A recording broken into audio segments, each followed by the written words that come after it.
Arthur Morgan. Arthur Morgan was born in 1863 and joined Dutch's gang as a teenager. He became Dutch's right-hand man and one of the most trusted members of the Van der Linde gang.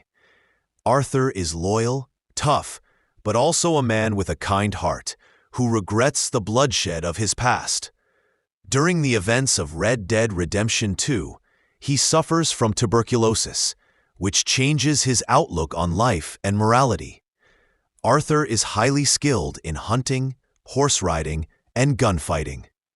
He feels a strong sense of responsibility toward John Marston and his family, trying to secure a better future for them. Throughout the story, he struggles between loyalty to Dutch and the realization of his corruption. Arthur's fate depends on the player's choices, but it always ends tragically. He represents redemption in the violent world of the Wild West. Dutch van der Linde. Dutch van der Linde was born in 1855 and is the charismatic leader of the Van der Linde gang. He believes in freedom and resistance against government control, often giving speeches about justice and liberty. At first, Dutch seems like an inspiring leader with strong ideals. However, as the story progresses, his ideology fades, and he becomes consumed by greed and power. He has close ties with Arthur and John, but gradually loses their trust. Dutch is stubborn, egotistical, and never admits his mistakes. His decisions in RDR2 eventually cause the downfall of the gang. His tragic fate across both games shows the collapse of idealism into corruption and madness. John Marston. John Marston was born in 1873 and is one of the main characters in both Red Dead Redemption games. Orphaned as a child, he was raised by Dutch and the gang. John is adventurous, skilled in gunfighting and horse riding, and has a strong will to survive. In RDR2, he is a younger gang member trying to build a family with Abigail and leave behind a life of crime. His relationship with Arthur is like that of brothers, sometimes tense but deeply connected. In RDR1, John becomes the main protagonist, forced by the government to hunt down his former gang members. He is a man torn between his violent past and his desire for a peaceful future. Ultimately, John meets a tragic end, killed by soldiers. Abigail Marston.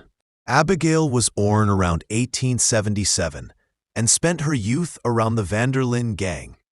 Initially rebellious and wild, she eventually settled down with John Marston, becoming his partner. She is the mother of Jack Marston and fiercely protective of her family.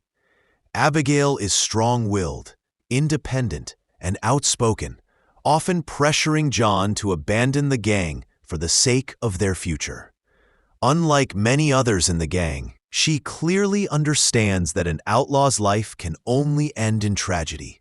Throughout RDR2, she is caught between John's loyalty to Dutch and her desire to escape. After John's death in RDR1, she and Jack are left alone.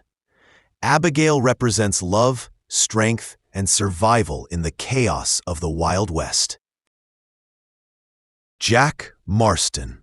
Jack Marston, son of John and Abigail, was born in 1895. He grew up in the Van der Linde camp, surrounded by guns and outlaws, yet he was gentle and preferred books and learning. Unlike his parents, Jack disliked violence and dreamed of a different life. Arthur Morgan shared a close bond with him, trying to keep his childhood as innocent as possible, despite the gang's crimes. After losing both Arthur and John, Jack was forced to grow up quickly and face the harsh realities of the world. In the ending of RDR1, an older Jack takes revenge on Edgar Ross, the man responsible for John's death. Jack symbolizes the new generation, carrying the burdens of the past while searching for a better future. Micah Bell. Micah Bell was born around 1860 and is one of the most hated members of the gang. He is ruthless, selfish, and only cares about his own survival.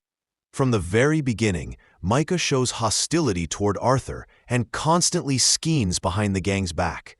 He is cunning and manipulative, managing to gain Dutch's trust. Eventually, it is revealed that Micah is a traitor and an informant for the government. He represents greed, betrayal, and corruption within the gang. Throughout the story, he puts Arthur and John in danger multiple times. In the end of RDR 2, John, with Dutch's help, kills Micah. He remains one of the most despised villains in video game history. Sadie Adler. Sadie Adler was born around 1857 and lived a peaceful life with her husband until the O'Driscolls killed him. This tragedy changed her life forever, pushing her to join the Vanderlyn gang. At first, Sadie is broken and grieving, but she gradually becomes one of the toughest and bravest members of the gang. She forms a close friendship with Arthur, who respects her determination. Sadie proves to be a skilled fighter, sharpshooter, and hunter, never backing down from danger. Her main goal is to take revenge on the O'Driscolls, and she succeeds with fierce determination. By the end of RDR 2, Sadie survives and even helps John. She embodies transformation and the strength of women in the Wild West. Javier Escuella. Javier Escuella was born in 1870 in Mexico. In his youth, he was part of revolutionary groups before joining Dutch's gang. Javier is charismatic, passionate, and often seen playing his guitar at camp. He is also a skilled gunman and loyal to Dutch, believing strongly in his leadership. Javier is close to Arthur and John, but ultimately chooses to follow Dutch and Micah's path.